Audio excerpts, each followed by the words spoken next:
is based on resources that come from God.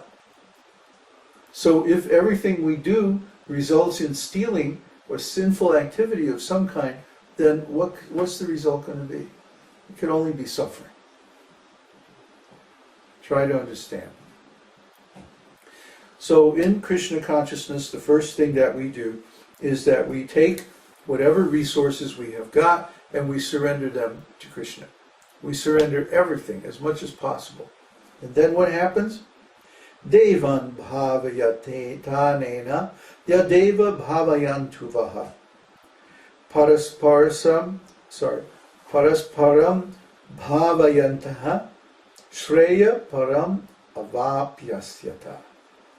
The demigods, being pleased by your sacrifices, will also please you.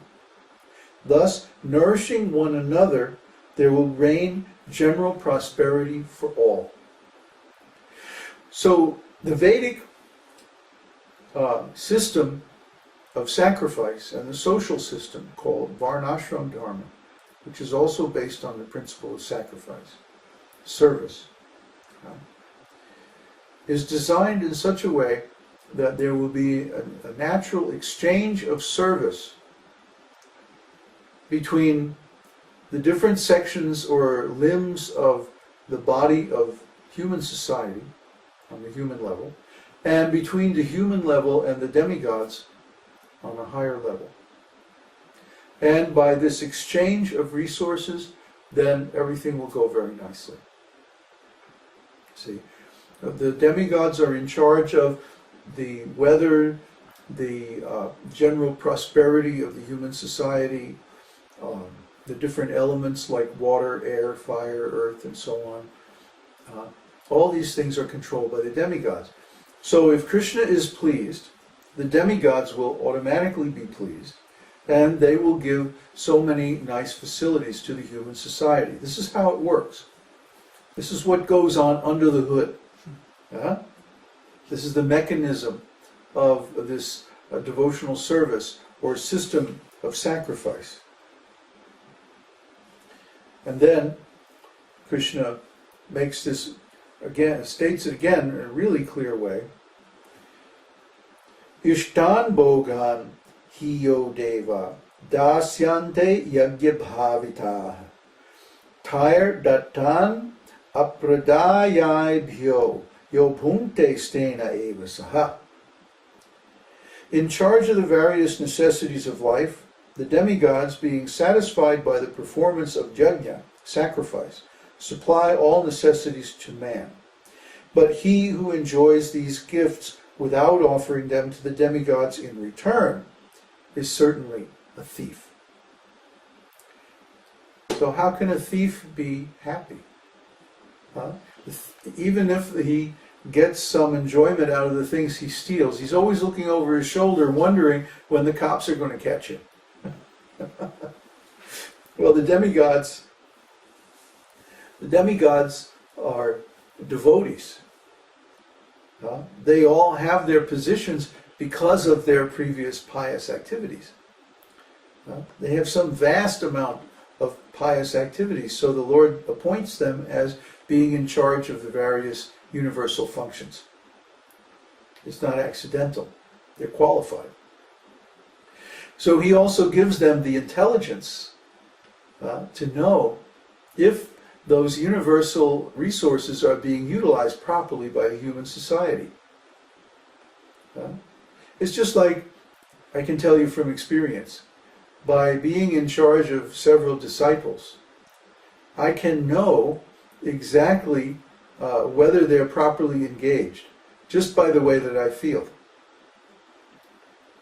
Because they're acting under my direction, so my karma is being affected by their activities. So if their activities are good, then I feel great. But if they start to mess up, then I start feeling uncomfortable. So similarly, the demigods are in charge of the human society, or at least in charge of a particular element or a particular aspect of nature. And so if that part of nature is being misused by the human society, they're going to know it. They'll feel it. They have specialized intelligence or specialized knowledge just for that purpose. So the demigods know, and if the resources that they control are being utilized properly, then the human society prospers. Otherwise, they're simply thieves and sinners. And Krishna goes on in text 13, especially to say, Yajna Shishtashina Santo Muchante Sarvakil Bishahai Bhunjate Ye Tvagam Papa Ye Pachantyatmakaranad. The devotees of the Lord are released from all kinds of sins because they eat food which is offered first for sacrifice. Others who prepare food for personal sense enjoyment verily eat only sin. So, here we come back again to the central principle of work in devotion, which is that one should perform all his actions as a form of sacrifice unto the Lord. And the main thing, at least the main thing around here seems to be eating. It's a big deal. Well, without eating, nobody can maintain their body. So it's important for every living entity. But the devotees, they don't just cook the food up on the stove and then put it on their plates and chow down. No. Before that, they take the step to mentally, or maybe with some little ritual, offer the food to the Lord. Why? Because the food is coming from His energy. He is maintaining all living entities. Yo vididhati kaman. It's, that famous verse from Shvetashvatara Upanishad. Nityo nityanam chaitanash chaitananam. That among many, many living entities, there is one chief living entity. The living entities are eternal and they're conscious.